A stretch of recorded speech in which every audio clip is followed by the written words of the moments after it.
Hello दोस्तों, मैं हूं आपकी personal health adviser doctor Mona. मेरे यूट्यूब चैनल में आपका स्वागत है। मानव शरीर प्रकृति की अनूठी और अन्यतम रचना है। ऐसा लगता है जैसे प्रकृति ने बड़े सोच समझकर इसको रचा है। हर काम एक दक्ष मशीन की भांति मानव शरीर करता है। साथ ही मानव मस्तिष्क का तो क्या कहना। ब्रह्मांड के रहस्यों से लेकर अथाह सागर की अतल गहराइयों को मानव ने अपने दिमाग के बलबूते पर अपने कब्जे में कर लिया है। ऐसे में मेरे बहुत से दर्शकों के मन में ये जिज्ञासा रहती होगी कि आखिर मानव शरीर की रचना और कार्यकी का क्या सूत्र है।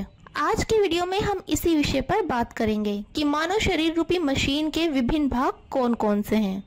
जैसे एक मशीन के विभिन्न पार्ट्स होते हैं, इसी हिसाब से मानव शरीर में अलग अलग कामों को करने के लिए 11 अलग अलग प्रकार के सिस्टम होते हैं।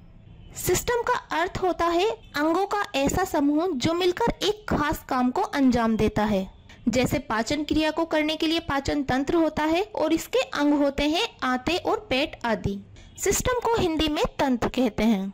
आइए जानते हैं मानव शरीर के 11 सिस्टम कौन कौन से हैं, इनके क्या क्या काम हैं और इनको कौन कौन से अंग बनाते हैं। सबसे पहले है पाचन तंत्र यानी डाइजेस्टिव सिस्टम। इस सिस्टम का काम होता है पाचन क्रिया। पाचन के जरिए से भोजन से ग्लूकोज और दूसरे जरूरी पोषक पदार्थ जैसे प्रोटीन आदि खून में मिल जाते हैं और इस तरह हमें शरीर के लिए जरूरी पोषक पदार्थ और विभिन्न कामों को करने के लिए ऊर्जा मिलती है। पाचन तंत्र के मुख्य अंग हैं मुंह, दांत, जीभ, खाने की नली यानी इसोफेगस, पेट, आंतें आदि। दूसरा सिस्टम है श्वसन तंत्र यानी रेस्पिरेटरी सिस्टम। इसका काम होता है सांस लेना और इस सिस्टम के मुख्य अंग हैं 2 फेफड़े यानी लंग्स। सांस के जरिए से ऑक्सीजन मिलती है। शरीर की सभी कोशिकाएं इस ऑक्सीजन की मदद से ही ग्लूकोज को एनर्जी में बदलती हैं। तीसरा सिस्टम है उत्सर्जन तंत्र यानी एक्सक्रीटरी सिस्टम।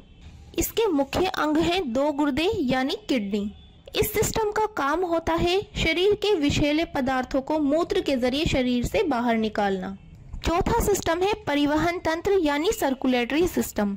इसमें मुख्य तौर पर दिल, खून और खून को एक जगह से दूसरी जगह ले जाने वाली नलिकाएं यानी आर्टरी और वेन्स आती हैं। इस सिस्टम का काम होता है खून के जरिए पोषक पदार्थों और ऑक्सीजन को शरीर के सभी भागों तक पहुंचाना। पांचवा सिस्टम है तंत्रिका तंत्र यानी नर्वस सिस्टम। इसका मुख्य अंग मस्तिष्क यानी दिमाग है।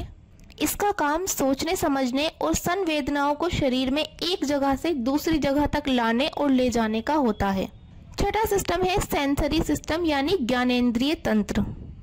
इसमें वे अंग आते हैं जिनके जरिए से हमें अपने आसपास का ज्ञान होता है। इसके अंग 5 हैं। आँख देखने का काम करती है, कान सुनते हैं, नाक सूंघती है, जीभ स्वाद का ज्ञान कराती है और त्वचा के जरिए हम छूकर वस्तुओं का ज्ञान करते हैं। 7वां सिस्टम है प्रजनन तंत्र यानी रिप्रोडक्टिव सिस्टम। इस सिस्टम के अंग पुरुष और स्त्री में अलग अलग होते हैं। 8वां सिस्टम है हार्मोनल सिस्टम। इसमें विभिन्न हार्मोन्स और उनको सीक्रेट करने वाले अंग आते हैं जैसे थायराइड ग्रंथि और थायराइड हार्मोन्स। इस सिस्टम के जरिए से शरीर की विभिन्न क्रियाओं को कंट्रोल किया जाता है। 9वां सिस्टम है प्रतिरक्षा तंत्र या इम्यून सिस्टम। इसमें विभिन्न प्रकार की एंटीबॉडीज और दूसरी प्रतिरक्षी कोशिकाएं आती हैं।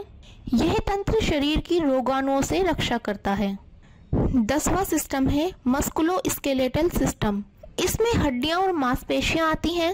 इस सिस्टम का काम शरीर को गति कराने का यानी चलने फिरने का होता है। इस सिस्टम के जरिए से शरीर को एक निश्चित आकार मिलता है। और आखिर में 11वां सिस्टम है इंटेग्यूमेंट्री सिस्टम।